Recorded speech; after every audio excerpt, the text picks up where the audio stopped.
इस कहानी के लेखक हैं राहुल ठकराल।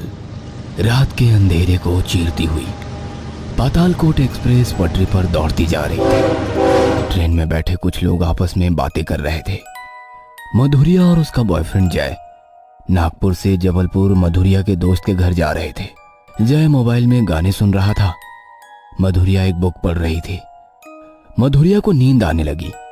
उसने सोचा कि वो वॉशरूम में जाकर एक बार मुंह धो के आ जाए। ऐसा सोचकर मधुरिया ट्रेन के दरवाजे के यहां बने बेसिन में मुंह धोने चली गई।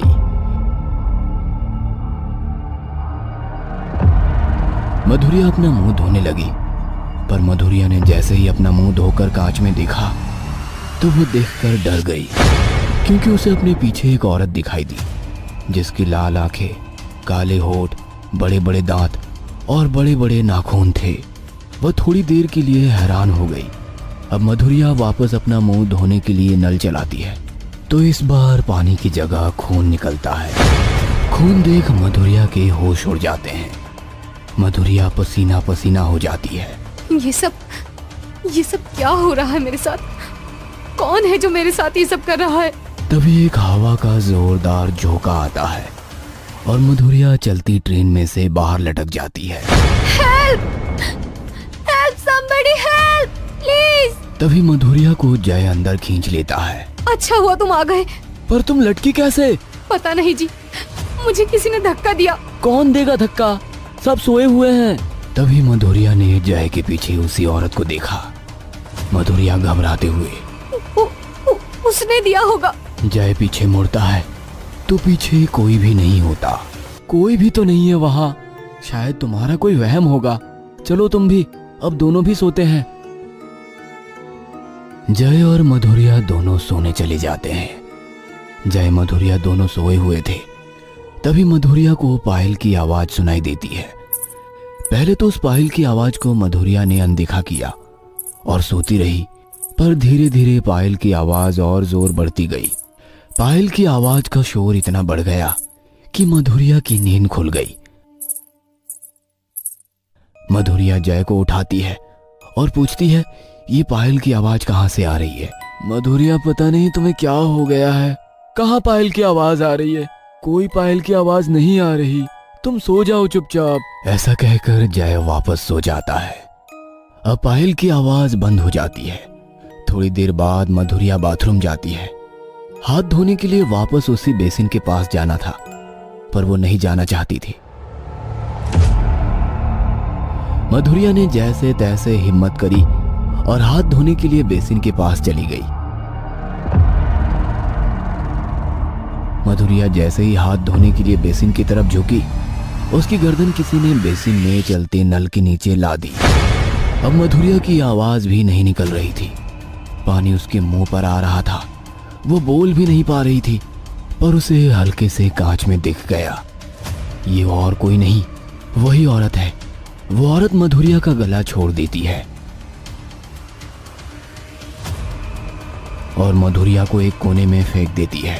क्यों मारना चाहती हो? क्या बिगाड़ा है मैंने तुम्हारा? और कौन हो तुम? तुम्हें ही नहीं, तुम्हारे पति को भी मार दूंगी, खत्म कर दूंगी तुम सबको। पर क्यों मारना चाहती हो तुम हमें?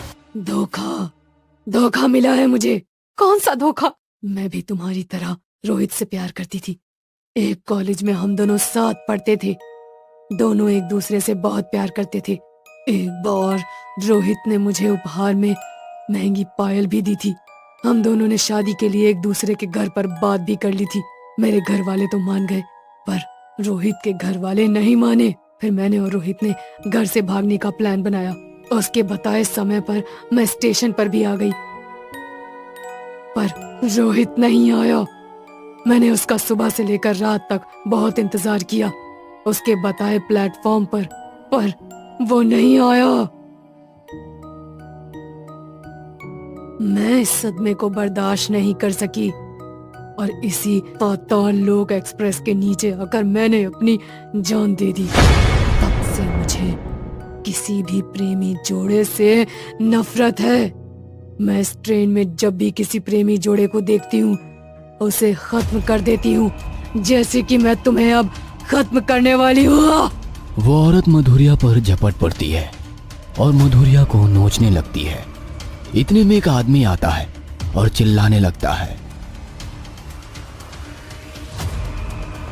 कौन हो तुम?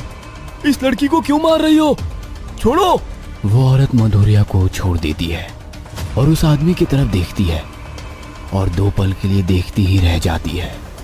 वो आदमी और कोई नहीं, रोहित ही था। रोहित, तुम मेरा नाम कैसे जानती हो? मैं किंजल, तुम्हारी किंजल, जिसे तुम स्टेशन पर छोड़कर भाग आए थे। तुम्हारे बताए प्लेटफॉर्म पर मैं रात भर बैठी रही पर तुम नहीं आए और मैंने अपनी जान दे दी। तब से मैं भटक रही हूँ। अब मैं अपनी जान का बदला तुम्हारी जान लेकर पूरा करूंगी, क्योंकि अब मैं तुमसे प्यार नहीं नफरत करती हूँ। खत्म कर दूंगी तुम्हें। तुमने मुझे बहुत बड़ा धोखा दिया। ऐसा कहकर वो रोहित पर भी झपट पड़ती है। वो रोहित को अपने नाखूनों से नोचने लगती है। तभी रोहित कहता है, मैं उस दिन आया था किंचल, पर तुम्हारी चिट्ठी पढ़कर वापस लौट गया।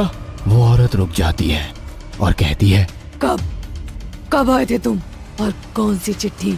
जिस प्लेटफॉर्म पर मैंने तुम्हें बैठने को कहा था वहां मैं आया था। मैंने तुम्हें दूर से देखा भी, पर तुम वहां एक चिट्ठी छोड़कर चली गई जिस पर लिखा था कि तुम मुझे भूल जाओ, मैं तुमसे प्यार नहीं करती। मैं वहां आया और चिट्ठी पढ़कर मुझे बहुत बुरा लगा।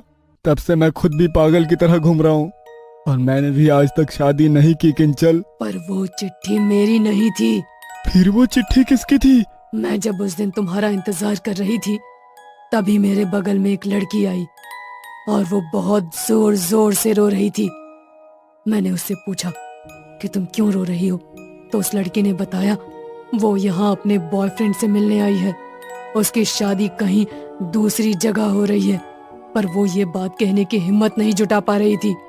तो वो एक चिट्ठी पर लिख कर लाई थी और उसने वो चिट्ठी मुझे दी और कहा था कि थोड़ी देर में यहाँ एक लड़का आएगा, उसे ये चिट्ठी दे देना। और फिर जब मैं तुम्हारा इंतजार कर रही थी तो मुझे प्यास लगी।